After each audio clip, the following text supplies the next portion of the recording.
Amém. Estamos dando início agora, então, ao 16º livro, o último livro. Estamos encerrando o nosso curso. Mais uma vez, parabenizo a todos os alunos aqui presencial, aos que estão à distância. Vamos dar início agora ao livro do Apocalipse. Há pouco, em off, nós já fizemos a oração, pedindo a bênção de Deus. Vamos agora, então, sem delongas, abrir o nosso material aí, na página de número 3, onde está o nosso sumário, repito, do último livro, Apocalipse, 16º, está ali. Bom, irmãos, neste livro, só lembrando os irmãos, nós já estudamos, foi o 8º livro, o livro de escatologia, e aí fechamos o primeiro ciclo, chamado de teologia sistemática. Só para você lembrar, são 10 livros, são 10 disciplinas, melhor dizendo, que nós estudamos em 8 livros da teologia sistemática. Rapidinho aqui lembrando quais são: bibliologia, teontologia, ou doutrina de Deus, cristologia, pneumatologia, o 5º livro, antropologia e angelologia, o 6º livro, ramartiologia com soteriologia, o 7º livro, eclesiologia, e o 8º livro, escatologia, fechando assim a teologia sistemática. Daí começamos o grupo da teologia bíblica, Pentateuco, históricos, poéticos, profetas maiores, menores, evangelhos e atos, epístolas encerrada, e agora o 16º, Apocalipse. Só para você entender, o que fechou o ciclo da teologia sistemática foi a escatologia. O que fecha o ciclo da chamada teologia bíblica é o Apocalipse. Qual é a diferença basicamente aqui? Só para vocês entenderem.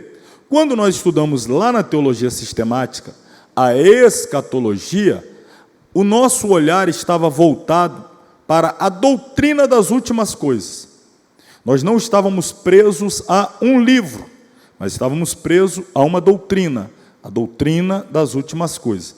De maneira que, no afã de compreender a doutrina das últimas coisas, nós estudamos o que a Bíblia toda tem a dizer acerca dela. E aí nós estudamos, por exemplo, Daniel, as 70 semanas de Daniel, estudamos Isaías, fala bastante do milênio, estudamos lá nos livros do Evangelho os sermões proféticos de Jesus, falando dos sinais dos tempos, estudamos a epístola de Paulo aos Tessalonicenses, falando sobre arrebatamento, falando sobre a manifestação do anticristo, 1º e 2º aos Tessalonicenses. Enfim, estudamos Joel, Obadias, vários livros da Bíblia, estudando a escatologia.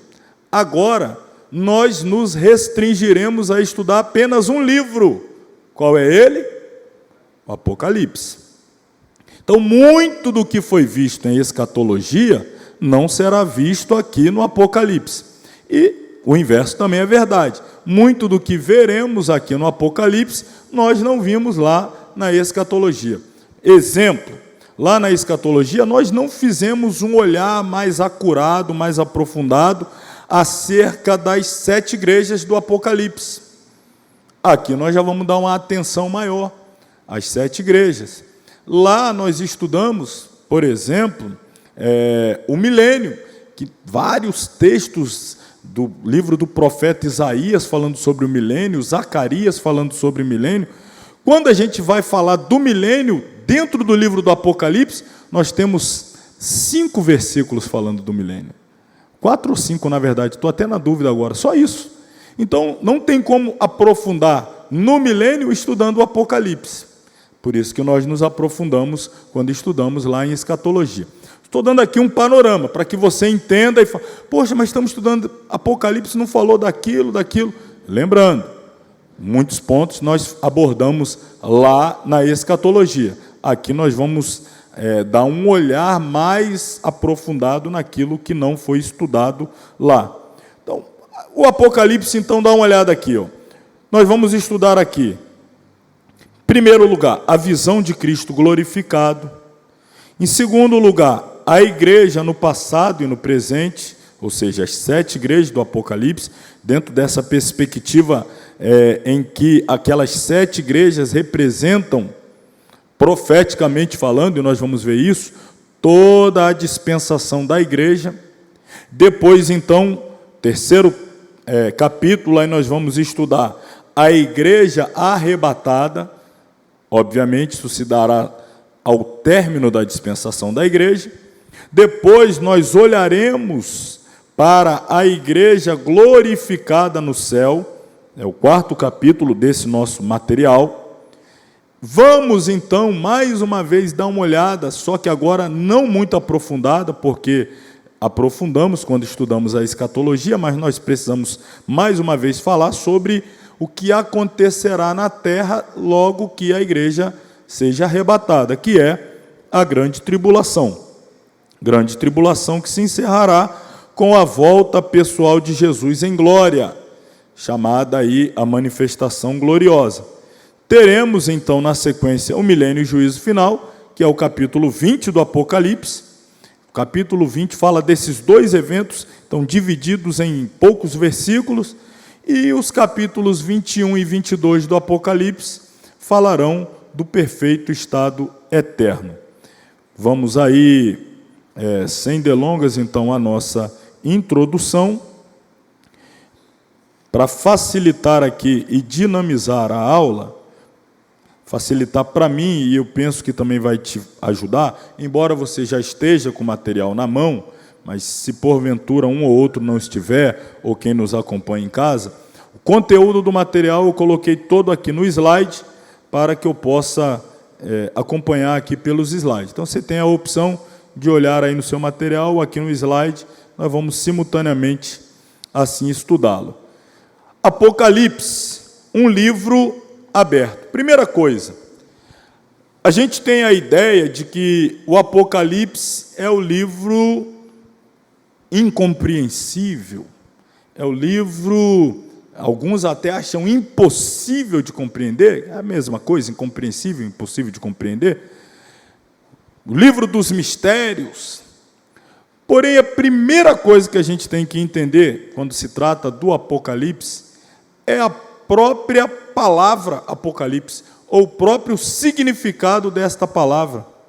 Algumas Bíblias já até trazem, quando você abre lá no Apocalipse, algumas Bíblias já nem chamam Apocalipse de Apocalipse, já traz o seu significado, livro da revelação.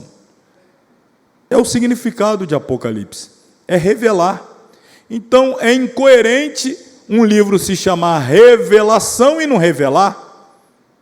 Então, não é um livro de mistérios, é um livro de revelações. Não é um livro que oculta, que esconde, é um livro que traz à luz, que traz à tona aquilo que estava oculto, que estava como mistério. É claro, é óbvio também, é evidente, que embora se esteja trazendo uma revelação, não é uma mente carnal que vai alcançar essa revelação. Não é de qualquer jeito, não é de qualquer maneira, não é qualquer um. Deus, por intermédio do Espírito Santo, dá a entender esses mistérios revelados.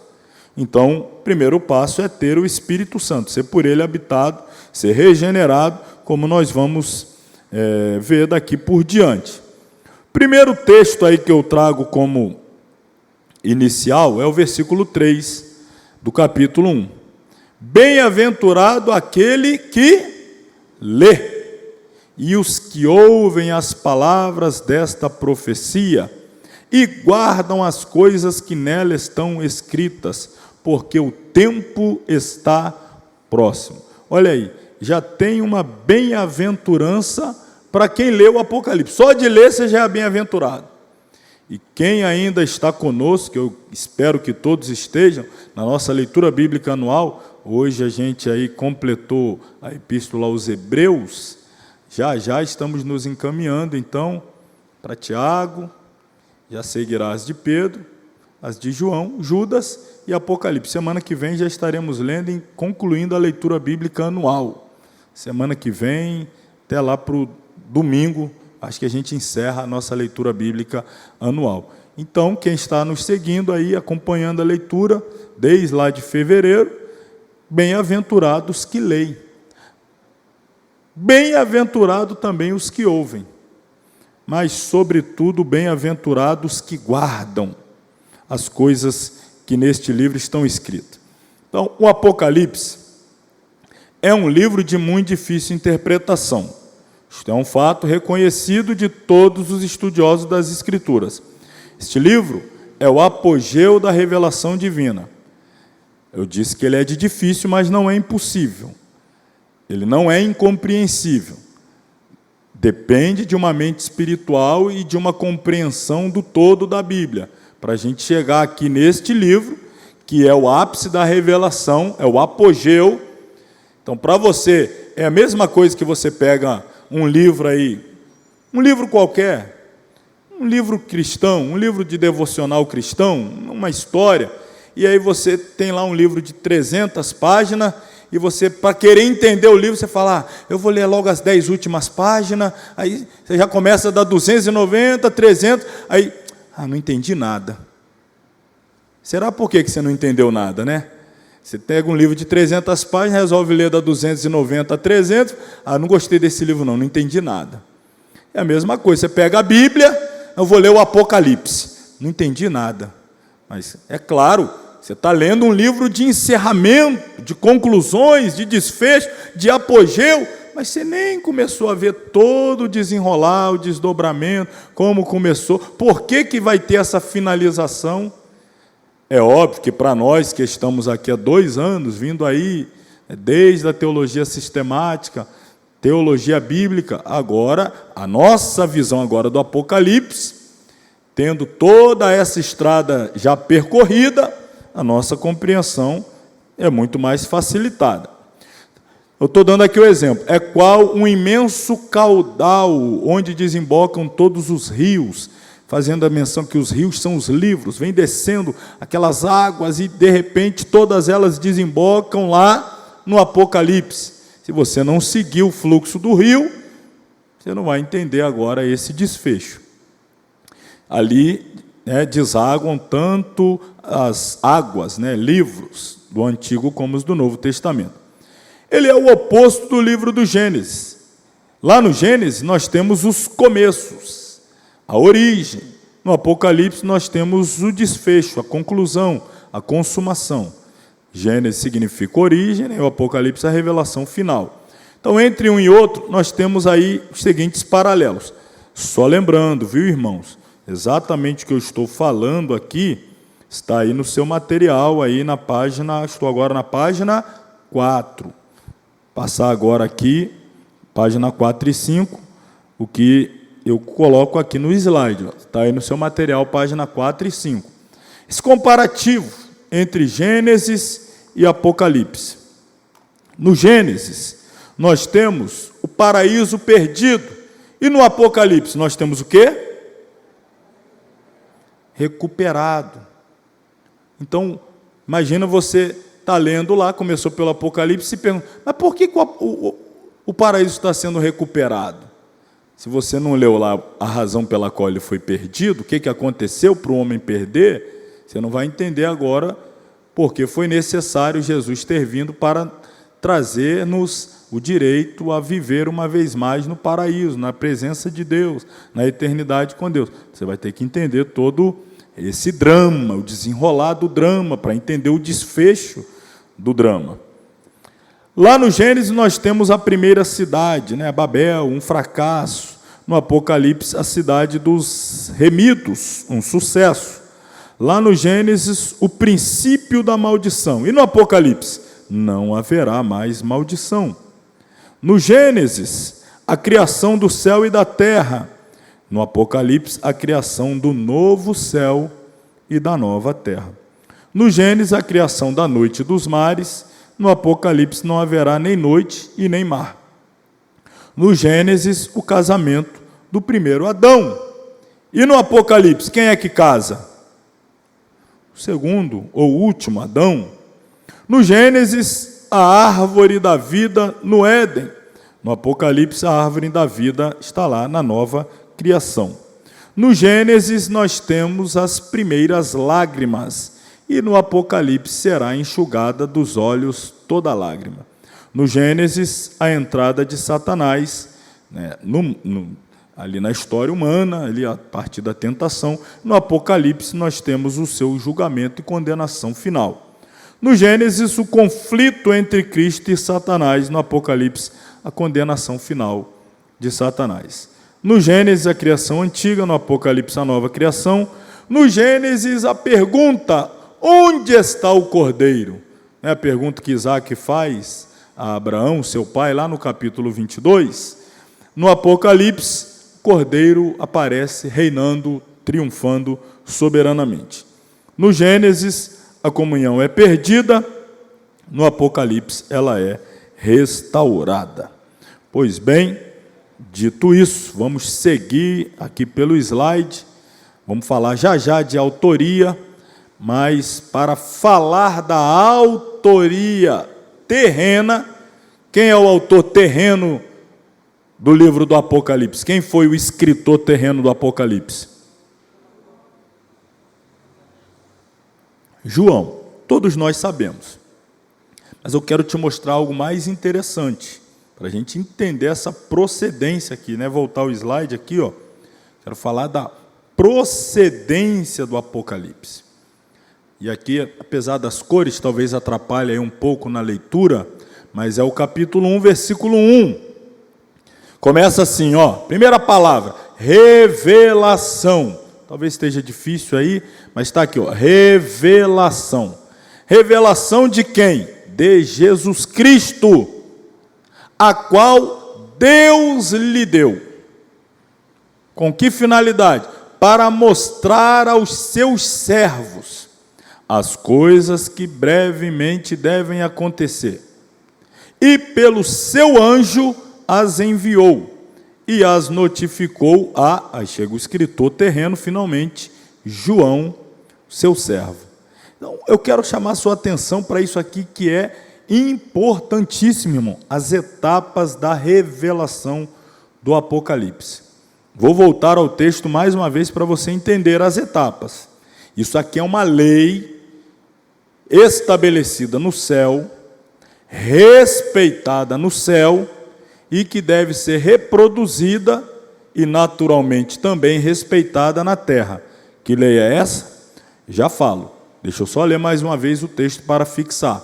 Revelação de Jesus Cristo, a qual Deus lhe deu para mostrar aos seus servos as coisas que brevemente devem acontecer e pelo, ou através, ou por intermédio do seu anjo as enviou e as notificou a João. O João aqui é destaque porque é o último dos apóstolos ainda vivo à época. Sem mais mistério, de que lei é essa que eu estou falando? É essa aqui, ó, a lei da hierarquia. Apocalipse de Jesus Cristo, a qual Deus lhe deu. E Jesus, por intermédio de João, do anjo, entregou a João. João escreveu aos pastores, aos anjos das igrejas. E estes, por suas vezes, né, ou por sua vez,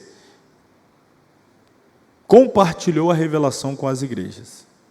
Então, o Pai entregou ao Filho, o Filho, por intermédio do anjo, entregou a João. João, já que é habitado pelo Espírito, né? Você perguntar, mas cadê o Espírito Santo? Está aqui, né? João é habitado por ele, é o último apóstolo, era o líder maior, ainda em vida, do grupo do colégio apostólico.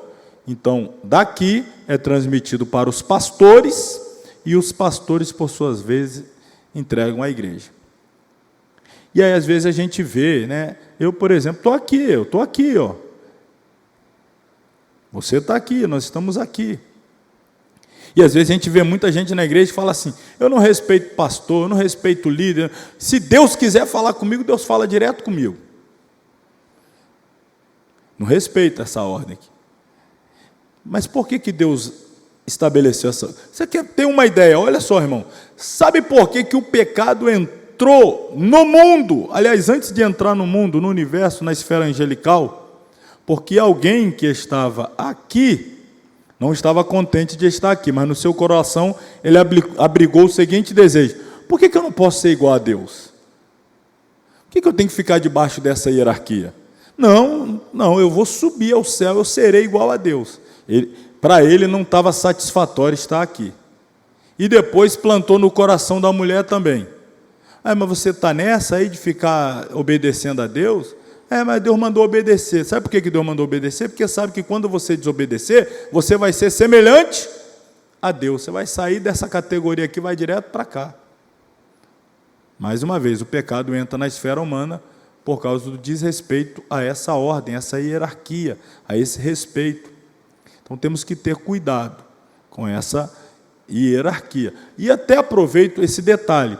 Todas as vezes que o texto faz menção, Jesus dá a João a responsabilidade de escrever ao anjo da igreja que está em Éfeso, ao anjo da igreja que está em Esmirna, ao anjo da igreja que está em Pérgamo, Tiatira, e assim sucessivamente, Sardes, Filadélfia, Laodiceia, enfim. Este anjo da igreja é pastor mesmo, tá? Não é um anjo, um ser angelical, não. Porque não faria nenhum sentido Deus entregar Jesus ao anjo, o anjo entregar para João, um ser humano, e o ser humano entregar essa carta para um ser angelical. Não. É um pastor que carinhosamente ali sendo chamado do anjo da igreja, o líder da igreja, o pastor da igreja. Local e data do livro. A gente vai ver aqui pelos slides, também está no seu material, que este livro foi escrito ali no final do primeiro século, a última década do primeiro século, entre 95 e 96, aproximadamente. E o local, a gente já sabe que é a ilha de Patmos. Aonde está essa ilha? Eu vou mostrar no slide já, mas eu chamo a sua atenção mais uma vez aí para o seu material, só para ver, aqui na página, vai estar um pouquinho mais na frente, eu vou falar daqui a pouco. Na página 11 está aí, João na ilha de Patmos, ano 95, está essa imagem. Se você for um pouquinho mais à frente, na página 15, tem aí uma imagem da ilha de Patmos, mais lá na frente, na página 17, temos aí também uma imagem, que a gente ainda vai mostrar ao longo das aulas. Mas eu vou mostrar já aqui no slide essa localidade. Só fazendo destaque que a ilha de Patmos, ela é conhecida por ser o local para onde o apóstolo João foi exilado. Patmos foi usada como um lugar de banimento durante os tempos do Império Romano. Segundo uma tradição preservada por Irineu, Eusébio, Jerônimo e outros, esses aqui são os líderes da igreja logo depois da morte de todos os apóstolos, tá? Tendo morrido Pedro, Paulo, Tiago, João. Então, a primeira classe de líderes da igreja depois dos apóstolos, os mais destacados são esses aqui: Irineu, Eusébio, Jerônimo. Essa época que a gente chama essa época de patrística, e estes líderes a gente chama de, dentro do contexto da história da igreja, tá? A gente chama ele de pais da igreja, que é a primeira sequência de líderes depois da era apostólica. Então esses líderes, chamados pais da igreja, Irineu, Eusébio, Jerônimo, entre outros, eles afirmam que o exílio de João exatamente aconteceu em 95, no ano 14º do reinado de Domiciano. Domiciano, um imperador que veio pouco depois do imperador Nero, responsável pela morte de Pedro, pela morte de Paulo. Então, esse Domiciano foi um imperador romano que aplicou também uma perseguição terribilíssima contra os cristãos, tentando, inclusive, matar João, como a gente já falou, daquela morte atroz, sendo lançado em um caldeirão de azeite fervente. A Bíblia não fala, mas a tradição e os pais da igreja assim falam. João sai ileso, e o Domiciano, então, resolve bani-lo, exilá-lo na ilha de Patmos. Então, a tradição local ainda aponta até a caverna onde João teria recebido a revelação para escrever o livro. Então, visitando Patmos, tem lá uma capelinha dentro de uma gruta, de uma caverna, aonde muitos acreditam ter sido o exato local em que João fora arrebatado, ou de onde, o corpo dele naturalmente ficou ali, ele foi arrebatado em espírito, então o local de onde Deus deu a ele as revelações que nós conhecemos como Apocalipse. Um outro olhar aqui ao mapa, para a gente ter uma noção aqui, aqui está o sul da Grécia, a ilha de Creta, a famosa ilha que tinha por pastor a Tito. Aqui nós temos a região de Corinto, Atenas, mais ao norte lá, as cidades de Tessalônica, Bereia, Filipos, etc. Então, aqui está a ilha de Patmos. E aqui a Ásia Menor. Aí aqui estariam as igrejas Éfeso, Esmirna, Pérgamo, Tiatira. João, ele era pastor aqui em Éfeso. Daqui ele foi exilado em Patmos. Depois ele retorna a Éfeso, onde morreu. Então, só para se ter uma ideia, uma ilha pequena, bem pequena mesmo, ali no mar Egeu, local onde João ficou exilado. Na mentalidade de Domiciano, ali João não teria mais nenhuma influência sobre o cristianismo, os irmãos. Ali a sua vida se encerraria, ele não poderia transmitir absolutamente mais nada. Enfim, fecharia todas as portas para o exercício do ministério do apóstolo João. E, de fato, terrenamente, humanamente falando, as portas aqui se fecharam. Mas quando as portas da terra se fecharam, aonde se abriu uma porta? E de lá de cima João ouviu uma voz dizendo: sobe aqui. Aí João subiu, e quando voltou com essa preciosidade de revelação que nós hoje temos como Apocalipse. A tradição diz que durante os últimos anos de sua vida, João esteve encarregado de igrejas na província da Ásia Menor, com sede, já destaquei, na cidade de Éfeso. De acordo com a tradição, João foi lançado em um caldeirão cheio de azeite fervendo, ou de óleo fervendo. Como não morreu, foi enviado por decreto do imperador Domiciano ao banimento na ilha de Patmos. E aí o próprio João escreve isso em Apocalipse capítulo 9, não essa experiência do caldeirão, mas ele escreve a razão do seu banimento. Ele diz que ele estava exilado na ilha chamada Patmos por causa da palavra de Deus e também pelo testemunho de Jesus Cristo. Está lá no capítulo 1, versículo 9.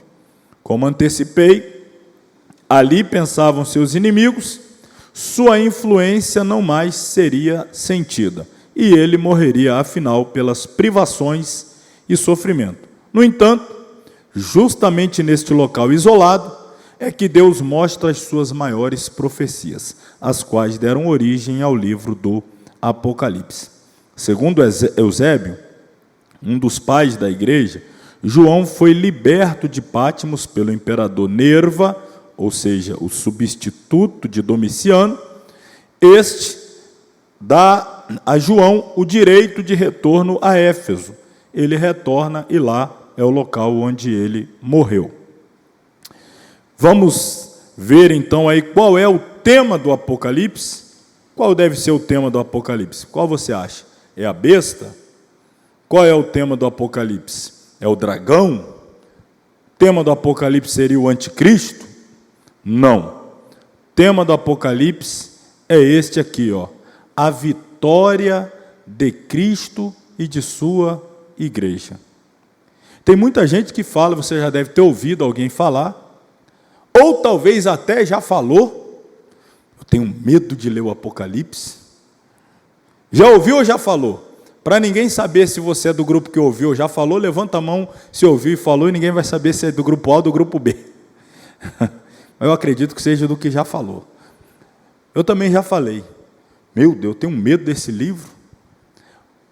Maioria das vezes é a pessoa ou falta de entendimento, ignorância, mas a maioria dos que assim dizem é porque tem medo, ou melhor dizendo, não tem certeza do seu destino eterno. E aí quando começa a ler lá, dragão, e fogo e enxofre, e não sei o que, e chuva de pedra, e tal, meu Jesus amado. Mas o livro do Apocalipse traz sim essas revelações para os que rejeitaram o Cordeiro, porque na verdade esses são juízos que virão sobre quem rejeitou a salvação ofertada por Deus por intermédio do seu Filho. Logo, para os salvos, o livro do Apocalipse não é um livro de derrota, de medo, de espanto, de pavor. É um livro que relata a vitória de Cristo e de sua igreja sobre Satanás e seus seguidores. É a vitória da igreja sobre o diabo, sobre o mundo, sobre o anticristo, sobre o falso profeta, sobre os ímpios. Enfim, a igreja, a noiva do Cordeiro, triunfará. O Apocalipse relata o triunfo da igreja. O tema do livro, a gente vai entender, é uma chave para a gente entender o Apocalipse, está aqui no capítulo 1, versículos 7 e 8. O que está escrito? Eis que vem com as nuvens, está falando do retorno em glória, e todo olho o verá, até quantos o transpassaram, e todas as tribos da terra se lamentarão sobre ele. Sim, amém. Eu sou o alfa, o ômega, o princípio, o fim, diz o Senhor, que é, que era e que há de vir, o Todo-Poderoso. Então, o Apocalipse é a revelação do Cristo glorificado, não mais o crucificado, o glorificado, não o da primeira vinda, que foi humilhado, maltratado, cuspido, perseguido, rejeitado, mas tudo isso dentro do propósito eterno de Deus, e tudo isso por ele aceito voluntariamente, tá? Não é que os romanos impuseram, o sistema religioso, foram mais fortes do que ele, tudo isso voluntariamente para a nossa redenção, para a nossa salvação. Completado o plano da nossa redenção, salvação, ele voltará, glorioso, triunfante, extraordinariamente incomparável. Então o Apocalipse traz essa revelação. Ainda antes de entrarmos propriamente no Apocalipse, ainda na nossa introdução, agora falando aqui, olha nas páginas 6 e 7, eu vou continuar pelos slides aqui, mas eu estou te mostrando mais ou menos onde estamos aqui em nosso material. Eu quero falar agora, e isso é muito importante também saber, sobre as diferentes interpretações do livro do Apocalipse. Por quê?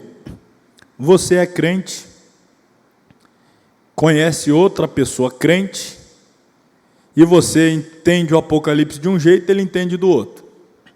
Aí você conhece um terceiro crente, que não entende nem como você, nem como seu segundo amigo, ele já entende de uma outra forma. Por que isso? Porque o livro do Apocalipse, ao longo da história da igreja, não é coisa de 5 anos atrás, irmão, 10 anos atrás, não é coisa de agora, é ao longo desses quase 2000 anos de peregrinação da igreja na terra. Ele veio apresentando formas distintas de interpretação, especialmente dado a realidade da igreja em cada período. Então, dado as circunstâncias do período que a igreja estava atravessando, no primeiro século, no primeiro milênio, na Idade Média, ela entendia o Apocalipse de uma forma, depois de outra, de outra. Então, eu quero te apresentar as formas de interpretação, para que quando você ouvir alguém que entende de um jeito, aí você, ele é da linha historicista, ele é da linha preterista, ele é da linha futurista, ele é da linha idealista. Você já sabe que a questão dele é simplesmente que ele usa técnicas diferentes, métodos diferentes, ele tem uma forma diferente de interpretar o Apocalipse. Então, basicamente, são 4. Eu destaquei aí as 4 principais linhas, correntes, escolas interpretativas do Apocalipse. Qual é o nome da primeira? Está no seu material.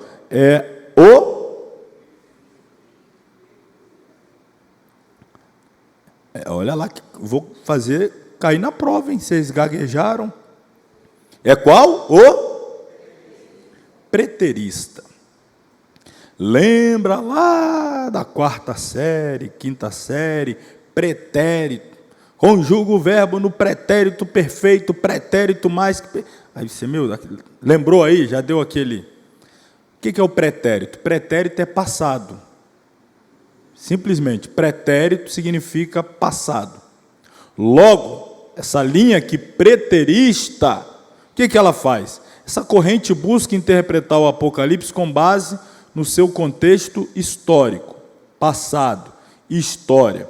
O simbolismo desse livro se relaciona predominantemente, ou, segundo essa linha de interpretação, exclusivamente com os eventos contemporâneos a quem? A João. Então, para eles, tudo que está escrito no Apocalipse já aconteceu no pretérito, no passado, lá na época de João.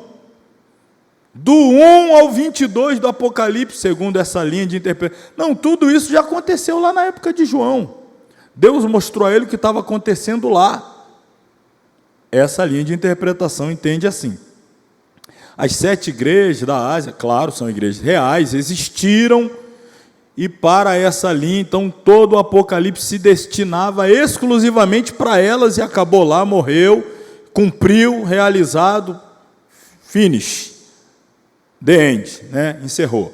Então, o seu cumprimento final se deu lá no ano 70, quando Jerusalém foi destruída e o imperador romano tomou Jerusalém e Roma se estabeleceu como império definitivo ali, reinando sobre Israel e mandando embora os judeus, espalhando eles pelo mundo. Assim entende essa linha. Segundo essa interpretação, o Apocalipse teria sido escrito com o propósito de confortar e encorajar a igreja do seu tempo em meio às terríveis perseguições que estavam sofrendo.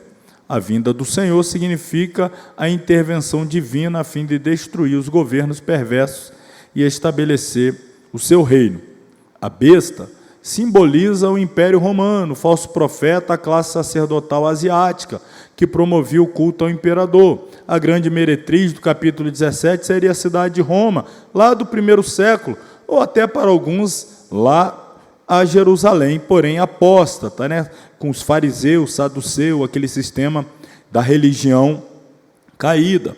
Então, segundo o método preterista, o Apocalipse não é um livro escatológico, não tem a ver com eventos futuros, profecias, coisas que vão acontecer, para eles já aconteceu. Então, esse grupo não acredita em arrebatamento, que Jesus vai voltar, etc, etc. Não, para eles o que vai acontecer, quem morrer se encontra com Deus na eternidade.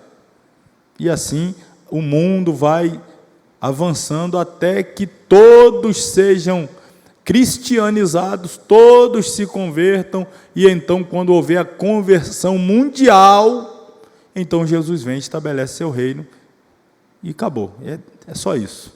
Para eles, essa é a linha de interpretação. A segunda corrente interpretativa é chamada de historicista. O nome parece um pouquinho com preterista, mas eu vou lhe mostrar aqui a diferença. Já que o preterista fala do passado, a história também é passado. Qual é a diferença?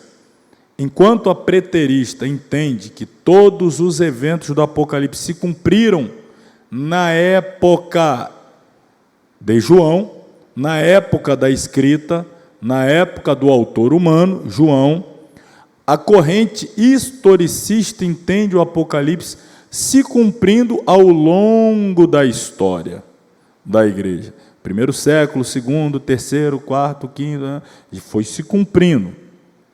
Então, o método historicista entende que o livro do Apocalipse é uma predição da história geral do mundo e também da história eclesiástica. Esse método é extremamente amplo, podendo levar a diversas interpretações acerca dos símbolos e dos cumprimentos proféticos. O livro poderia fazer alusão a muitos acontecimentos, como as invasões bárbaras, o surgimento e a expansão do Islã, as pestes que ocorreram na Europa medieval, a Reforma Protestante, a Revolução Francesa, até as grandes guerras do século XX, enfim, uma linha de interpretação historicista que que se tornou muito comum é a que identifica na besta o papado, o falso profeta da igreja romana. Por muito tempo, o método historicista foi o predominante no meio protestante. Então, eles foram entendendo que, ao longo da história, tudo que está escrito no Apocalipse foi se cumprindo. Então, acontecia lá uma guerra, pegava aqui, está aqui, essa guerra. Aconteceu lá uma peste, está aqui no Apocalipse. Aconteceu, aí vai aplicando, sempre aplicando algum grande evento, algum fato marcante, vai dizendo que é o Apocalipse se cumprindo. Então, ao longo da história, essa linha. Terceira, simbolista, também chamada de idealista ou espiritualista. Esse método interpretativo não busca um cumprimento exato dos símbolos e profecias apocalípticas. O conteúdo do livro consistiria numa representação do conflito espiritual entre o reino de Deus e os poderes diabólicos, de modo que do Apocalipse extrairiam princípios para guiar a igreja em sua batalha espiritual, qualquer que fosse a época. Então, a linha simbolista só vê o Apocalipse falando de diversas formas sobre a simbólica batalha entre as forças do bem e do mal, entre Deus e o diabo, não tendo necessariamente que se cumprir profeticamente, mas ali através de símbolos falando sobre as batalhas entre Deus e o diabo. Finalmente, a última linha, a que cremos, a futurista. O método futurista relaciona os símbolos e as profecias do Apocalipse com os acontecimentos do fim dos tempos, as últimas coisas. Tudo se encontraria no contexto da crise final que antecede a segunda vinda de Cristo. A besta, o anticristo, seria um líder político que instauraria um governo mundial, exigindo a adesão de todos os povos. O falso profeta seria uma religião ou um movimento ecumênico que daria suporte espiritual ao governo do anticristo. Dentro dessa linha de interpretação, surgiu e destacou-se, que nós acreditamos como dispensacionalismo. As 7 dispensações, só relembrando, inocência, consciência, governo humano, patriarcal, lei, graça e milênio. Então, ao longo da história, essas dispensações, e nós estamos vivendo a penúltima, que é a da igreja, ou a da graça, e quando esta terminar, tem-se a grande tribulação e, após, a última dispensação, conhecida como milênio. Este aí sugere que as 7 igrejas asiáticas mencionadas no livro simbolizam 7 períodos da história da igreja. Dá uma olhada mais uma vez no seu material, vou te chamar a atenção. Vá aí à página 18. Ou melhor, já vá à página 20, já vou antecipar, mas a gente vai estudar isso semana que vem. Veja bem, dentro dessa linha, nós entendemos, as 7 igrejas, estão aí as imagens, talvez não muito nítida, mas enfim, dá para compreender. A primeira, a igreja Éfeso, a segunda, Esmirna, Pérgamo, Tiatira, Sardes, Filadélfia e Laodiceia. Enfim, igrejas reais, históricas, que existiram no primeiro século. Porém, além dos problemas que essas igrejas enfrentaram na sua época, no primeiro século, razão pela qual João escreveu para elas, Jesus ordenou que ele escrevesse, porém, nós acreditamos também que essas 7 igrejas representam 7 períodos da história da igreja até o cumprimento da sua missão aqui na terra e, automaticamente, o arrebatamento. Dessa forma, dá uma olhada aí, chama a sua atenção na página 20. Éfeso seria a igreja apostólica, que pegou lá da origem, nos anos 30, ali, com a descida do Espírito Santo em Pentecostes, até o final do primeiro século.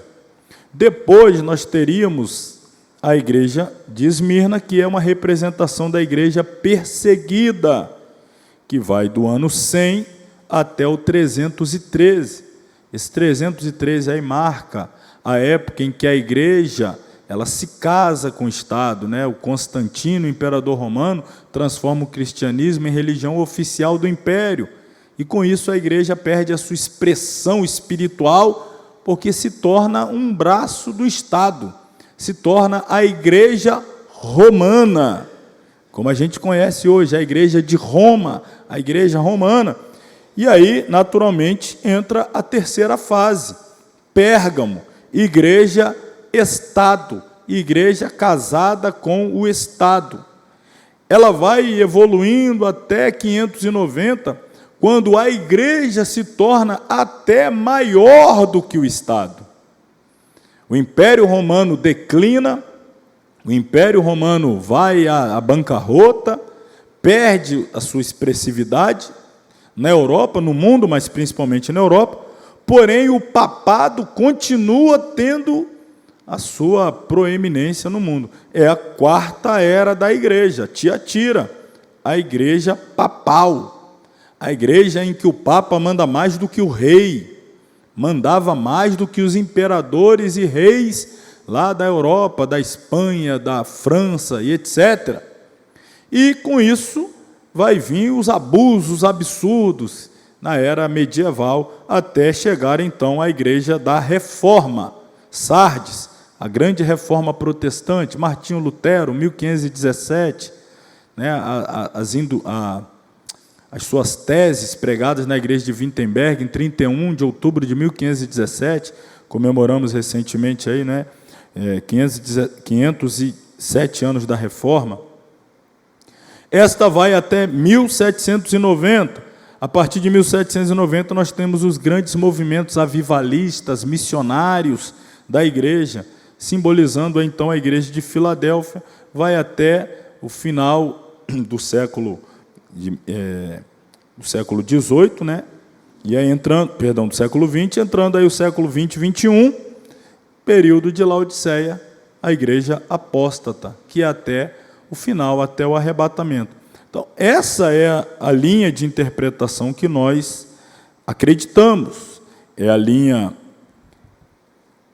dispensacionalista, é a linha, como aqui está, o futurista, que entende o Apocalipse como apontando eventos do futuro, e a igreja inserida nesses eventos, as 7 igrejas, e depois do arrebatamento, então, os eventos ali da grande tribulação ainda vão acontecer na terra, depois o milênio, depois o juízo final, depois o novo céu e nova terra. Então a gente entende o Apocalipse dessa maneira. Essa é a nossa linha de interpretação.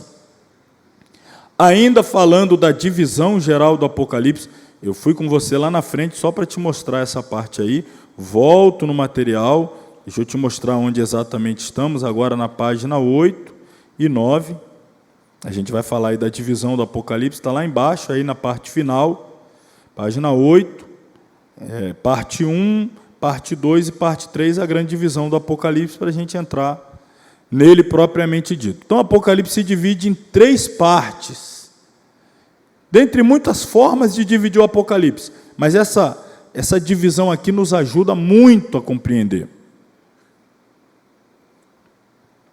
O texto bíblico, para entender essa divisão, deixa eu olhar de novo aqui no material, está aqui, na página 8,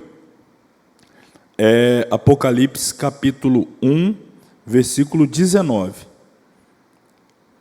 Abre aí na sua Bíblia, por favor, Apocalipse 1, 19. Jesus dá a seguinte ordem a João. Ele diz a João para que escrevesse as coisas que ele tem visto, as coisas que são e as coisas que depois destas vão acontecer, devem acontecer, ou hão de acontecer. É isso mesmo que está aí em Apocalipse 1, 19? Escreve as coisas que tens visto, as que são e as que depois destas hão de acontecer.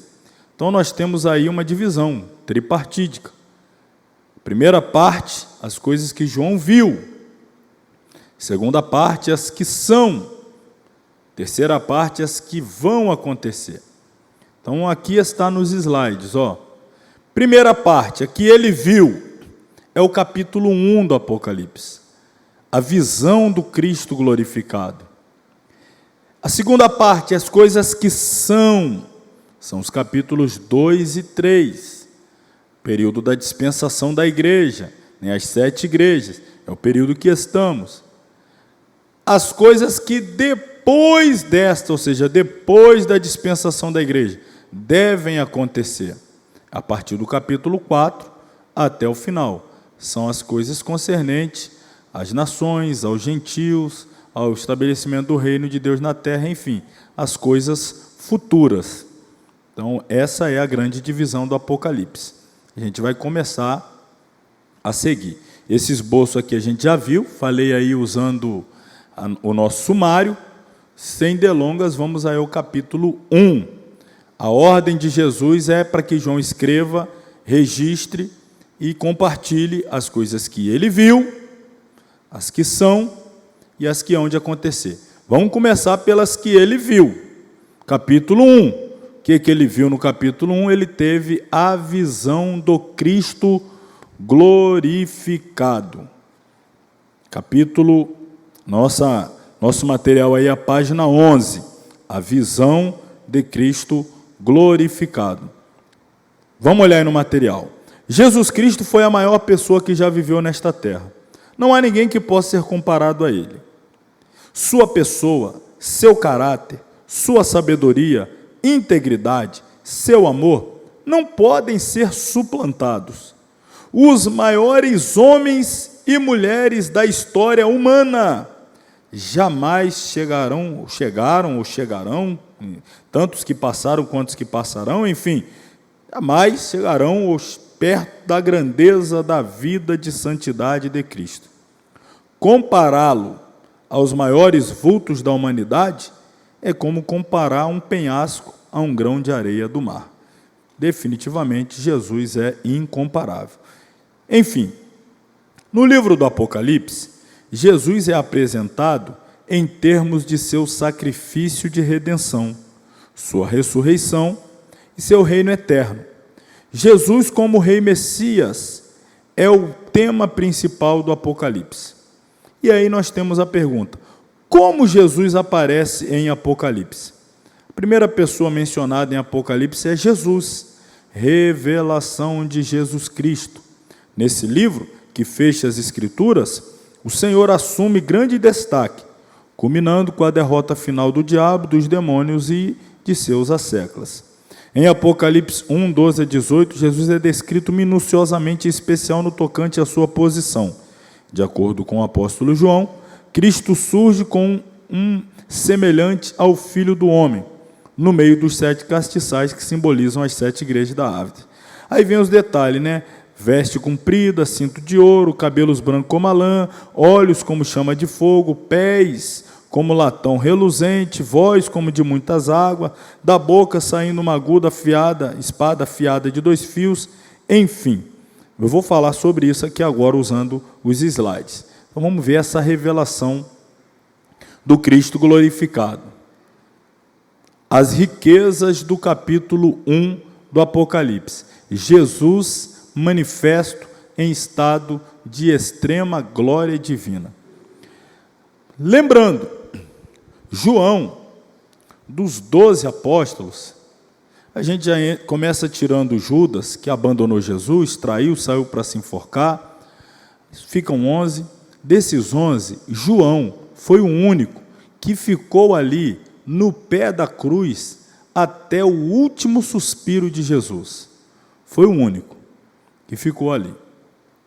Alguns comentaristas, inclusive, levando em consideração este fato, isso é um fato, João foi o único que não abandonou, tanto é que das últimas palavras de Jesus na cruz, as 7 palavras de Jesus na cruz, uma foi dirigida a João, que estava ali ao lado da mãe de Jesus, Maria, e Jesus disse para João, eis aí tua mãe, mulher, eis aí teu filho. Essa expressão é como que estivesse dando a João a responsabilidade de cuidar da mãe de Jesus e que Maria tomasse a João como seu filho agora no lugar de Jesus, que morreria, ressuscitaria, mas enfim, ascenderia ao céu e não retornaria mais, vai retornar para arrebatar a igreja. Então, João estava ali.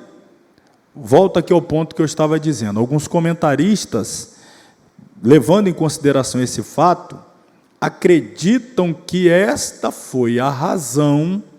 Isso é só uma sugestão, ninguém pode afirmar categoricamente, mas eles inferem disso daí que por isso João foi o único dos apóstolos que não morreu de forma truculenta, não morreu martirizado, morreu em velha e avançada idade de morte natural.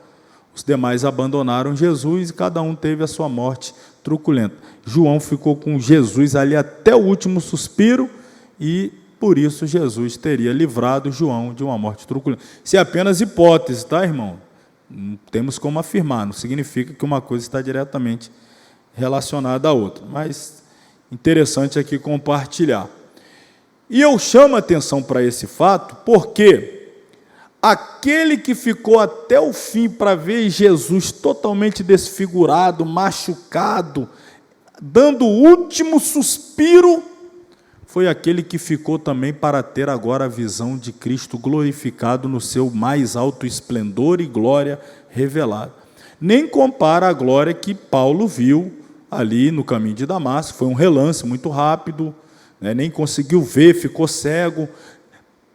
Um vislumbre, assim, uma antecipação, vamos dizer assim, um flash, um trailer, né? Ou como diz hoje, um spoiler, foi dado lá no Monte da Transfiguração para Pedro, Tiago e João. Só que agora aqui, completada a obra na terra, ascendendo ao céu, tendo dito, todo o poder me é dado no céu e da terra, e voltando agora em glória, essa visão aqui foi tão impactante, que quando João viu, ele descreve, eu caí como morto, pá! Tamanha glória que foi revelada quando Jesus se apresentou dessa forma. E aí, mais uma vez, eu destaco, chamo a atenção, João foi o mais íntimo de Jesus. Jesus tinha muitos discípulos, dos muitos discípulos lá destacou 70 para mandar de 2 em 2, dos 70 tinha 12, dos 12 tinha 3, do 3 tinha o João, que era o mais chegado, que reclinava a sua cabeça no peito de Jesus. Era assim, ó, próximo. Mas quando viu Jesus glorificado, caiu como morto. Eu diria até que morreu. O espírito foi removido do corpo ali de fato. E exatamente a morte é essa quebra da tricotomia espírito, alma e corpo. O espírito foi arrancado, foi ao céu, recebeu a revelação, depois, voltou. Mas foi o impacto da glória. Estou fazendo questão de chamar a atenção, porque hoje aí tem muita gente que diz que é íntimo de Jesus, tem visão, que viu e tal, e não muda nada. A pessoa trata Jesus com irreverência, chama ele de você. De vez em quando tem gente que diz que viu Jesus. Eu estava em casa tomando café, de repente olhei e vi Jesus e falei, e aí, como é que vai? Fala com ele, você está bem? Aí Jesus falou não sei o que, depois ele sumiu. Um negócio assim. Acredite quem quiser acreditar, mas quando você olha para a Bíblia e as experiências de santos, homens de Deus, próximos de Jesus, Daniel, quando viu, perdeu as forças, caiu, Ezequiel caiu, teve que ser levantado pelos cabelos, não aguentou ficar em pé, e por aí vai. E aí tem uns aí que falam assim, com a maior naturalidade, estou vendo, eu vi ele ali, eu vi de novo, vi. Vê toda hora, em todo lugar, conversa. Bom, retorna a minha fala, acredite quem quiser, mas pelas experiências bíblicas, João vai dizer assim, ó, que ele viu, foi arrebatado, apesar desse termo aqui não constar lá no original, ele foi tomado de êxtase, é essa expressão. Se você quiser abrir a sua Bíblia em Apocalipse, capítulo 1, versículo 10, gostaria que todos abrissem. De repente, algumas Bíblias não vai trazer a expressão arrebatado. A Bíblia, na tradução revista e corrigida, que a maioria de nós utilizamos, eu vou ler como está nela aqui.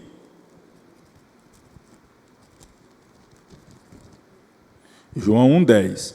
eu fui arrebatado em espírito no dia do Senhor, e ouvi detrás de mim uma grande voz como de trombeta, que dizia: o que vês, escreve-o num livro e envia-o às 7 igrejas que estão na Ásia, Éfeso, Esmirna, Pérgamo, Tiatira, Sardes, Filadélfia e Laodiceia.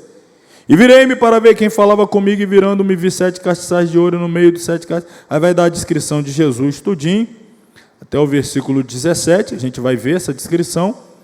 E aí no 18, está escrito aqui, aliás, 17, e eu, quando vi, caí aos seus pés como morto, e ele pôs sobre mim a sua destra, ou seja, sua mão direita, dizendo: não temas, eu sou o primeiro e o último, o que vive. Fui morto, mas eis que estou vivo para todo sempre, amém, e tenho as chaves da morte e do inferno. Aí vem o 19, escreve as coisas que tem visto, as que são, e as que depois dessas vão de acontecer. Mas volto lá no 10. A Bíblia de todos vocês está escrito aí no versículo 10. Eu fui arrebatado em espírito, ou alguma Bíblia aí traz uma tradução, uma versão diferente. Alguém tem versão diferente aí? Ronald, o que diz na sua aí?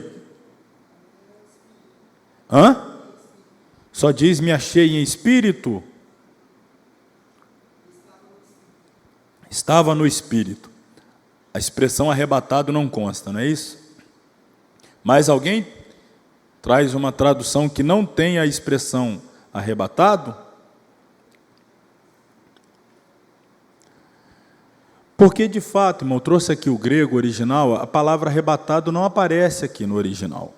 Eu fui colocando as expressões aqui, egenomen, que é estive, pneumati, que é o espírito, em, kuriaki, que significa senhor, imera, dia, etc, etc, etc. Enfim, em resumo, não tem a expressão arrebatado. Por que eu estou chamando a atenção? Porque no capítulo 4, agora abre de novo a sua Bíblia aí, aliás, espero que você não tenha fechado, no capítulo 4, versículo 1, depois dessas coisas, eis que uma porta se abria no céu, está assim na sua Bíblia, né? E a primeira voz, como ouvira lá atrás, me disse: sobe aqui. E aí o versículo 2 diz o quê? Logo, mas de novo, João, você não já tinha sido? Foi de novo? Quando é que você diz foi? Ou voltou do ter ido? Na verdade, no 1, capítulo 1, ele não foi. Ele cai ali aos pés como morto. Ele é levantado, ele contempla, ele recebe as informações no capítulo 2 e 3. No capítulo 4, ele é de fato arrebatado. Aí ele fica como morto, caído, e ele é arrebatado. É um símbolo da igreja sendo arrebatada, no capítulo 4. Por isso que nós vamos estudar semana que vem a igreja arrebatada. João está simbolizando. Tão logo termina o período da igreja, capítulo 2 e 3, que a gente está falando que é o período da igreja na terra. Quando esse período se encerra, no capítulo 4, ele é arrebatado, é a igreja arrebatada. No capítulo 5, ele tem a visão no céu de Cristo glorificado, a igreja glorificada, os santos, etc. A partir do 6, ele vai começar a ver o que está acontecendo na terra. Aí começa a abertura dos selos, depois vem as trombetas, depois vem as taças, até que no capítulo 19 Jesus desce em glória com a igreja. Então, só para chamar atenção nesse ponto aí. Voltando lá no capítulo 1, o 10 ele dá essa informação. No 11 a gente já leu, a voz dizia: eu sou o alfa, o ômega, o primeiro e o derradeiro. O que vês, escreve num livro, isto é um rolo. Envia aos 7 igrejas que estão na Ásia: Éfeso, Esmirna, Pérgamo, Tiatira, Sardes e a Laodiceia.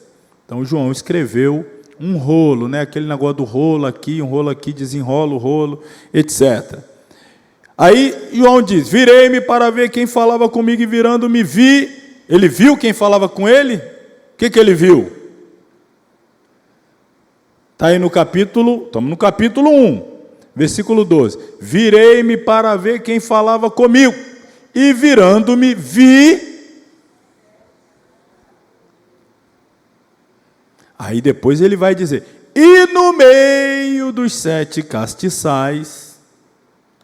Então observe bem, o objetivo dele, quando se virou, era ver quem? Jesus. Só que ele viu os 7 castiçais. É claro, a gente ainda vai ver, mas você já sabe, os 7 castiçais representam as 7 igrejas. E Jesus, ele mesmo se descreve como aquele que caminha no meio das igrejas. Logo, João queria ver Jesus, mas para ver Jesus, primeiro ele teve que ver as igrejas. Quem quer ver Jesus, em resumo, estou trocando aqui em miúdos, quem quer ver Jesus tem que ir aonde? Mas não pode ser desigrejado, não? Jesus escolheu, decidiu se revelar por meio da sua igreja. Foi uma escolha dele. Ele se revela na igreja, por meio da igreja. Então as pessoas vêm ao templo, né? Nós somos o templo, a morada, mas nós viemos aqui exatamente para adorá-lo e tal, e é aqui que nós o contemplamos, é aqui que nós o adoramos, é aqui que nós o sentimos, é aqui que ele se manifesta. Ele pode fazer isso em casa, na nossa casa? Pode. Alguém pode dizer, pastor Márcio, eu lá em casa eu sinto ele, eu adoro ele, eu entro lá na presença dele. Que bom, e que assim continue, não deve deixar de ser assim não. Porém, como diz o autor da epístola aos Hebreus, nós não devemos deixar de congregar como tem sido o mau costume de alguns, porque Jesus estabeleceu a sua igreja para se manifestar por meio dela e se revelar ao mundo por meio dela. Isso aqui é importante. João queria ver Jesus, mas quando ele se vira, primeiro ele vê a igreja, e aí andando no meio da igreja, ele contempla Jesus, que anda no meio da sua igreja, dos 7 castiçais. É o que diz o versículo 13. E no meio dos 7 castiçais, um semelhante ao Filho do Homem, isto é, vi um homem parecido com aquele que ele conhecia, Jesus de Nazaré, vestido até os pés de uma roupa comprida, cingido pelos peitos com um cinto de ouro, ou seja, um cinto parecido com um cinto sacerdotal, mas não aqui é um peitoral, um cinto aqui na altura do peito. Portanto, o cinto revela a autoridade sacerdotal divina do Filho de Deus. Lembrando que ele não é sacerdote segundo a ordem araônica, ele é sacerdote segundo a ordem de Melquisedeque. O sacerdócio dele é eterno. As vestes longas revelam um estado de santificação total do Filho de Deus, até os pés cobertos. Significa o seu caminhar, os seus passos, sua atitude, sua conduta, totalmente protegidas pela santidade dele. É o caminho, é por onde passa, é por onde vai, o que faz santo. Na cabeça, descreve João, brancos como a lã branca, como a neve. Não está apontando para a velhice, não está apontando para a idade avançada, as cãs brancas, que embora também simbolizem honra, dignidade, mas aqui está indicando a autoridade e pureza pessoal divina do Filho. Os cabelos também falam da sua autoridade, falam da sua santidade, pureza. Os olhos, como chama de fogo. Olhos como chama de fogo revelam o poder purificador dos olhos de Jesus. O fogo queima tudo o que é impuro. Fala poder também de perscrutar, palavra difícil, perscrutar. É sondar profundamente, é trazer à tona o que estava oculto, escondido. Os olhos de Jesus, como chama de fogo, contemplam o que está além da visão natural. E os pés? João diz que os pés eram semelhantes a latão reluzente, como se tivessem sido refinados numa fornalha, e a sua voz como a voz de muitas águas, aquela cachoeira, aquela voz poderosa, que rompe o silêncio, às vezes, num lugar calmo, pacato, numa floresta, e de repente aquelas muitas águas caindo. Logo, os pés como latão reluzente, como se tivesse sido refinado na fornalha, são atividades eternamente polidas no fogo do Calvário. E aquela voz imponente, poderosa. Descreve ainda João a Jesus dizendo que na sua destra, a mão direita, isto é, ele segurava poderosamente na sua mão direita 7 estrelas. Quem são elas? O próprio Jesus vai dar a descrição depois, mas já antecipo aqui, são os 7 pastores das 7 igrejas. Os líderes estão aqui na palma da sua mão. Ele tem cada líder, cada pastor na sua mão. E da boca saiu uma aguda espada de 2 fios. Isto é, o poder da palavra era penetrante, profundo e agudo. E o seu rosto era como o sol, brilhava no esplendor intenso, quando na sua força resplandece, ou seja, o brilho tremendo, extraordinário da face. Mais uma vez lembra, hein? O João que o viu desfigurado, fragilizado, totalmente machucado, moído, como diz Isaías, né, na sua profecia, moído, agora está vendo ele desta forma extraordinária. Mais uma vez aí as 7 estrelas na mão dele, o rosto semelhante ao sol ao meio-dia. Alguém já conseguiu olhar para o sol ao meio-dia, num dia de verão, focar lá o olhar no sol? Certa feita, me lembro da história de um pregador de rua, pregando em uma cruzada na rua, interpelado por aquelas pessoas que querem vir para atrapalhar o trabalho e tal, fazer um escarcéu ali. Aí começou a gritar com o pregador: você está falando aí de Deus, Deus não existe, Deus é uma invenção do homem, a religião é coisa dos homens, Deus é... E foi por aí, o pregador: não, Deus existe, você está... Então, se Deus existe, eu quero que você me mostre, eu quero vê-lo, quero contemplá-lo. Cadê Deus? Me mostre que eu quero ver. O pregador tomado mesmo de uma sabedoria ali, como Jesus disse que aconteceria conosco, o Espírito Santo daria, o Espírito Santo deu a ele essa iluminação. O pregador falou: vou te mostrar, você quer ver Deus? Eu quero, vou te mostrar. Primeiro você vai olhar para o sol aqui por 1 minuto. Estava pregando na rua naqueles dias assim. Aí o homem foi tentar olhar para o sol, não conseguia, tentava, não conseguia. Não, mas não tem como olhar para o sol. Você não consegue olhar para uma estrela de 5ª grandeza, que foi uma das criações mínimas do meu Deus. Você não passou no teste de contemplar Deus, não tem como eu te mostrar Deus. Você não conseguiu ver aí uma simples criação de Deus, como é que você quer ver Deus? Aí o homem ficou ali meio sem jeito, né? E saiu, como quem diz, ali murchinho, e o pregador continuou fazendo a obra. João continua dizendo: eu quando vi, caí a seus pés como morto, ele pôs sobre mim a sua mão direita, a sua destra poderosa, dizendo-me: não temas, eu sou o primeiro e o último, eu sou eterno, de uma eternidade a outra eu sou Deus. Então João está dizendo aí que ele caiu como morto, Jesus o ergueu e diz: eu vivo. Ó, Jesus falando de si: eu estou vivo, fui morto, estou vivo, fui morto.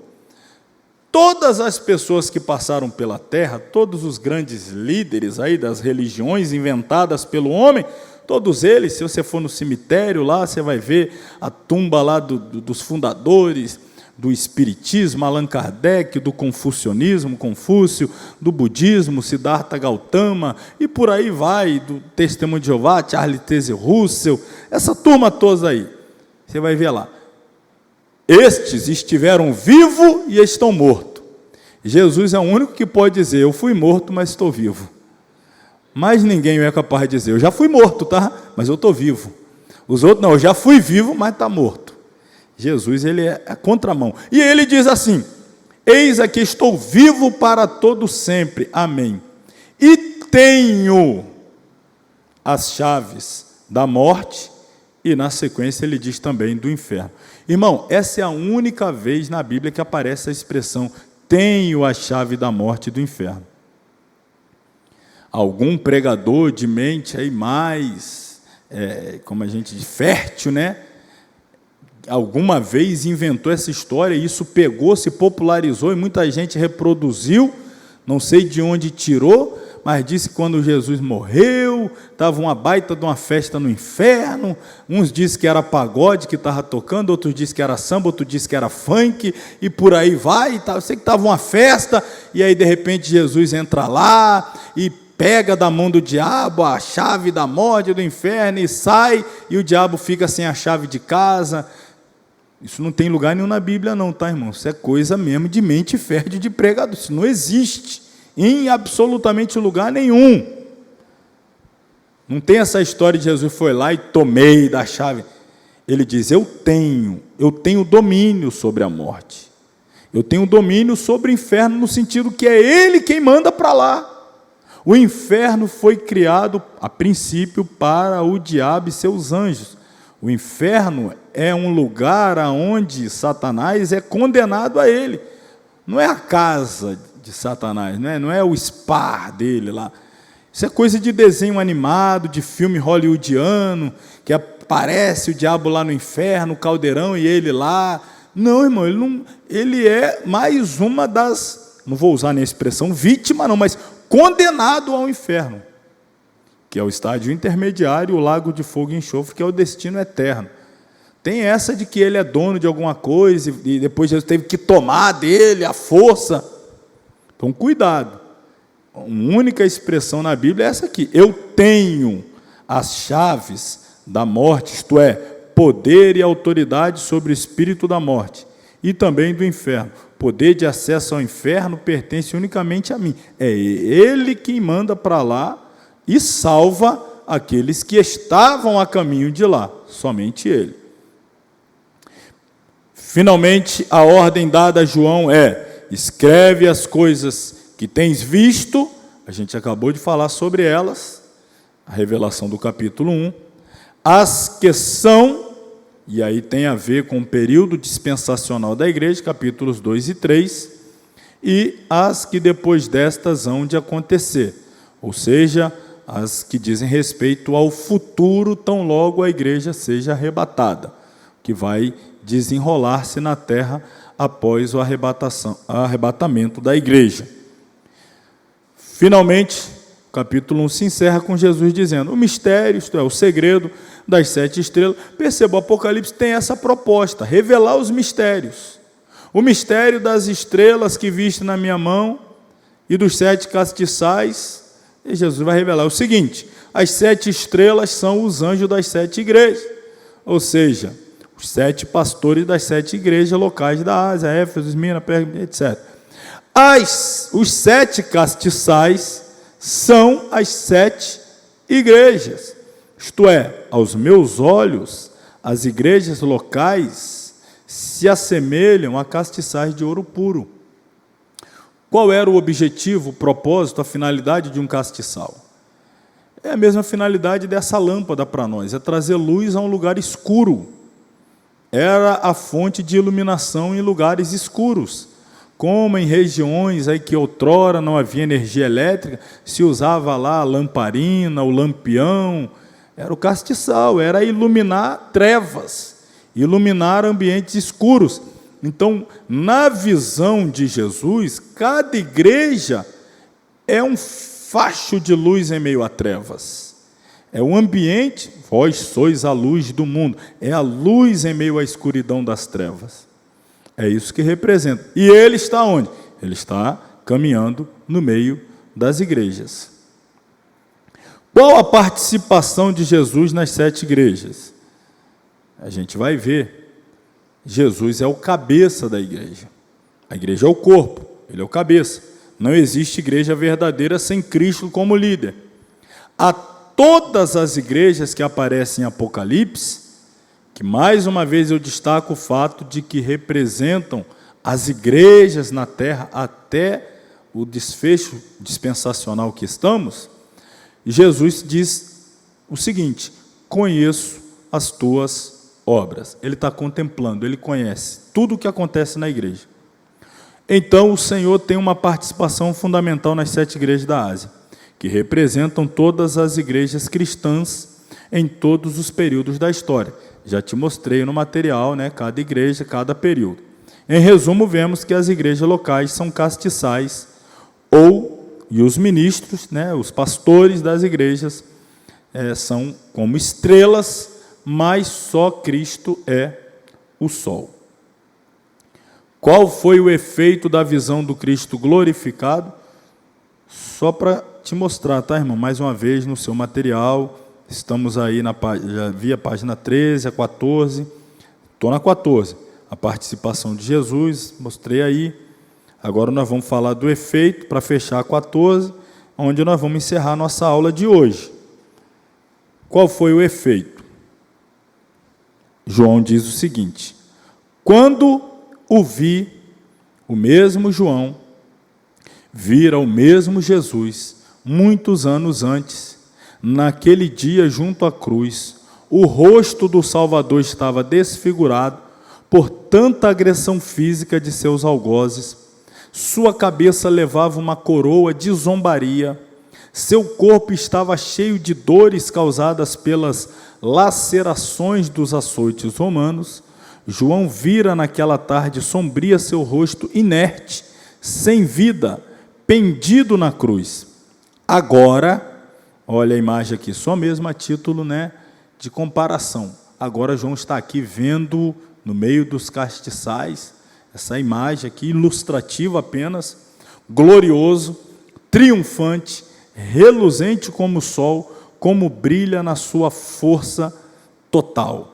Só nos resta mesmo adorar, glorificar.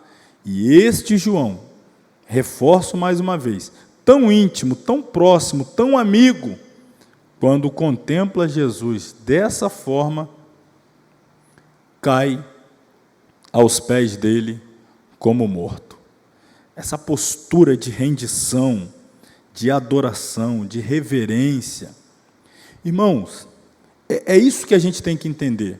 Quanto mais íntimo de Jesus, quanto mais próximo, quanto mais amigo, quanto mais revelação nós alcançamos dele, quanto mais nós conhecemos o tão glorioso, majestoso que ele é, mais caído aos seus pés, mais desejoso de adorá-lo, mais reverentes seremos. A proximidade não quebra a reverência. A intimidade não anula esse espanto que a gente fica, essa reação de impressionante. Não, pelo contrário, aumenta. Quanto mais próximo, até porque, quanto mais perto dele, quanto mais próximo da luz, eu estou aqui a uma distância da luz, eu vejo algumas imperfeições, um amassado na roupa, aqui, ali, uma sujeira, um pelo aqui. Quanto mais próximo você vai chegando, mais clara vai ficando as imperfeições. Uma mancha no rosto aqui, um fio de cabelo branco aqui a colar, essas coisinhas que às vezes de longe você não vê. Quanto mais perto da glória de Jesus, mais evidente a perfeição dele e mais evidente a minha imperfeição. Mais nítida fica a glória dele e mais nítida a minha pecaminosidade. Vide Isaías no capítulo 6, quando ele realmente teve uma visão da glória, mais evidente ficou a sua condição de pecador, a ponto dele chegar à única conclusão que poderia ter chegado. Não teria outra conclusão possível de se chegar, senão aquela que ele chegou, que foi: ai de mim, vou morrer. Vou morrer. Ele olhou aquela imagem da glória, os anjos, santo, santo, serafim. Ele só chegou a uma conclusão: game over. Estou morto. É aí que o trono vai manifestar a sua graça e misericórdia. Foi o que Jesus fez. Ele cai como morto, João, e Jesus vem e toca e o levanta. Isaías diz: vou morrer. A ordem do céu é: serafim, pegue uma brasa viva tirada do altar, vá até ele, purifique-o. Então, não tem essa história de fica próximo de Jesus, é amigo, o que muitos cantores e compositores usam como justificativa para a sua irreverência nas letras da música. Você, rapaz, mas como é que vocês... É porque eu sou amigo dele. Nós estamos juntos. as experiências bíblicas me mostram o contrário. Quanto mais próximo dele, a pessoa fica mais, o temor aumenta, o respeito aumenta, a reverência aumenta, a revelação da sua pecaminosidade diante da revelação da santidade aumenta. Na verdade, eu só posso acreditar o inverso. Quanto mais essas pessoas dizem que são íntimas, sem querer fazer juízo de valor de uma ou de outra pessoa, isso não é o meu papel, mas eu estou fazendo juízo da conduta e das palavras, é difícil de acreditar pela experiência escriturística. Estou me valendo da Bíblia como base de juízo, né? A Bíblia é quem julga, eu a ninguém julgo, a palavra julga. Então, usando a constituição nossa, que é a Bíblia, não dá para descer. Aí, usa essas letras aí, a maioria sem nenhuma graça, repetitiva, sem nenhuma unção. Jesus é você para cá, você para lá, casinha, nhenhenhen, e umas... Eu fico com essa aqui, ó. Cair aos pés de Jesus é levantar-se transformado e vitorioso. Junto a esses santos pés que uma vez foram traspassados e sangraram por nós, há poder e graça para suprir todas as nossas necessidades. Contudo, se João caiu como morto ante a majestosa visão de Cristo glorificado, que vamos dizer de seus zombadores, ímpios e atrevidos, quando o virem, estando sem meios de escapar da sua presença? Graças a Deus que pertencemos à igreja de Jesus, somos dele. Ou seja, se lançar aos pés dele, como foi pregado aqui na segunda, da mulher que adorou, isso para nós não é dificuldade nenhuma, ao contrário, é o nosso prazer. Se lançar, se jogar aos pés, se deleitar, chorar, adorar, para nós isso é alegria, isso é prazeroso, isso para nós isso é satisfatório, isso é uma dádiva que Deus nos dá, é um presente que nós recebemos de Deus, o poder ter a oportunidade de se lançar aos pés de Jesus. Mas e aqueles que zombam, que ridicularizam, que fazem piadas, fazem imagem jocosa, fazem vídeos pejorativos, fazem piadas? O que será deles quando se depararem, não na ocasião do arrebatamento, obviamente, se não se arrependerem, mas lá no grande trono branco e contemplarem ele em toda a sua glória e santidade? O que será destes lá? Se você pertence à igreja verdadeira, comprada pelo sangue de Jesus, revestida do poder do Espírito Santo, saiba que o Senhor preside sobre ela, e a mesma gozará a eternidade com Cristo. Sendo assim, a noiva de Cristo não é uma igreja carnal, acovardada, pactuada com valores e padrões mundanos, mas uma igreja pura, santa e imaculada, que aguarda a sua vinda bendita e gloriosa. Você diz, aleluia, não é? Glória a Deus. Conclusão: o apóstolo que se reclinara no peito de Jesus prostrou-se aos pés do Senhor como se estivesse morto.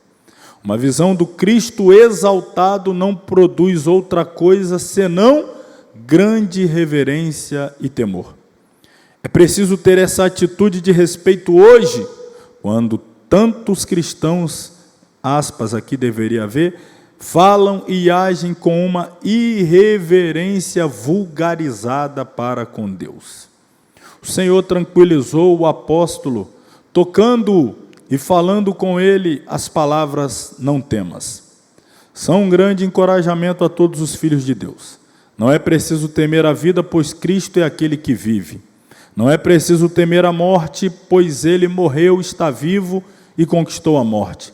Não é preciso temer a eternidade, pois ele tem as chaves da morte e do inferno. Aquele que tem as chaves é aquele que tem autoridade. Logo, no início do Apocalipse, Jesus apresenta-se a seu servo em glória majestosa. O que a igreja de hoje precisa é de uma nova consciência de Cristo e de sua glória. É necessário vê-lo assentado sobre um alto e sublime trono. Existe uma ausência perigosa de reverência e de adoração nas congregações de hoje. Orgulhamo-nos de estar firmes nos próprios pés, quando deveríamos estar quebrantados e prostrados aos pés do Senhor. Hoje é tempo de quebrantamento. É tempo de descer dos nossos pedestais e honrarmos a Jesus da forma como Ele merece. Certamente, se fecharmos os olhos carnais e abrirmos os espirituais, ainda é possível ver o Cristo glorificado. Amém? Que os nossos cultos sejam assim, reverentes. Não estou falando engessados. Não tem nada a ver engessamento com reverência. Tem a ver com postura interior, de entender quem é que está sendo honrado, adorado naquele ambiente. Tantos lugares que chamam aí de culto, que vai pessoa famosa, e a pessoa que está lá no meio que diz que foi para adorar Jesus, assovia, chama de lindo, bonito, diz que está cultuando a Jesus, mas tem uns eventos aí que o pessoal assovia, manda beijo para o cantor casado, para a cantora casada, que está lá, e não sei mais o que, e diz que está adorando a Jesus. Num ambiente desse, assim, cheio de, regado a sensualidade, a concupiscência, a cobiça, e por aí vai, cheio de irreverência, temos que tomar cuidado, irmão. Às vezes a gente confunde as coisas, né? Estou falando assim de forma generalizada, eu acredito que nenhum dos que aqui estão toma esse tipo de postura, mas está aqui registrado na internet, no YouTube, e assim vai, a gente precisa deixar registrado, temos que ser cuidadosos. Reverência tem a ver com uma postura interior, significa que você está quieto, sentado, engessado, calado, endurecido. Você pode estar de pé, correndo, pulando, levantando a mão, saltando, mas no seu interior você entende a quem está sendo direcionado todos esses gestos. Você sabe quem você é e quem Ele é. Tudo é para Ele, por Ele, para a glória dEle. Você faz tudo aquilo para enaltecer, honrar a Ele. Não é para aparecer, não é para ficar bonito na foto, no vídeo, viralizar, nada disso. Você está direcionando apenas a uma pessoa, ao que é digno e merecedor. Se vão filmar, se não vão filmar, se vai fotografar, não vai fotografar, se vão fazer meme depois porque você chorou, abriu a boca, riu, isso é problema de quem está querendo fazer. Você está preocupado em adorar a Ele, reverenciar a Ele de todo o seu coração. Que assim seja todos os nossos cultos. Amém ou não amém, irmãos? Quem diz amém, terá uma obrigação. Quem diz amém, tem que voltar semana que vem. Para a gente estudar aí o período da igreja, e aí depois a gente entra nas coisas que devem acontecer. Hoje, dia 6, vimos o capítulo 1. Dia 13, próxima quarta-feira, querendo Deus, veremos os capítulos 2 e 3. Talvez dê para avançar até um pouco mais. Teremos ainda a aula dia 20 e a última aula dia 27. 4 aulas de Apocalipse. 6, 13, 20 e 27.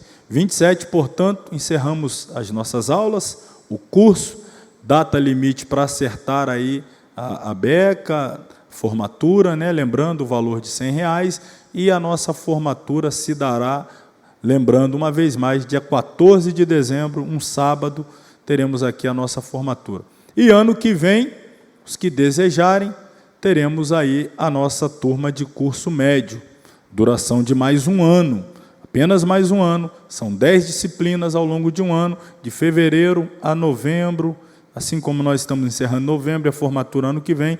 Então, os que desejarem, já vão se preparando, logo, logo farei o cartaz, divulgarei, compartilharei, pedirei o auxílio dos irmãos a nos ajudar a compartilhar também, valores, etc, etc, início, término, mas já de antemão deixo para quem assim quiser, ano que vem teremos curso médio. Estudaremos lá história da igreja, as dispensações bíblicas, cultura judaica, teologia da vida cristã, teologia ministerial, introdução a missões, enfim, são 10 disciplinas, hermenêutica e homilética, estudaremos lá, geografia bíblica, estudaremos lá, enfim, matérias também importantíssimas para nos ajudar a continuar crescendo no conhecimento do Senhor. Amém? Vamos ficar sobre os pés, orar e agradecer mais uma vez a Deus pela aula desta noite. Querido Deus e Pai, muito obrigado por mais esta aula, a primeira do nosso último livro, Apocalipse. Mais uma vez eu te agradeço pela vida de cada aluno, cada irmão, que com muito esforço, dedicação, empenho, determinação, até aqui tem chegado. Ó Deus, que possamos, no dia 14, querendo o Senhor, 14 de dezembro, aqui está, mais uma vez com uma turma sendo graduada no curso básico, e permitindo o Senhor no próximo ano, muitos, se não todos, ingressando na nova turma do curso médio. Continue nos abençoando, nos ajudando no crescimento do conhecimento da Tua Palavra. Leva-nos em paz aos nossos lares, dê-nos uma continuidade de semana abençoada em Tua presença, assim a Ti rogamos em nome de Jesus.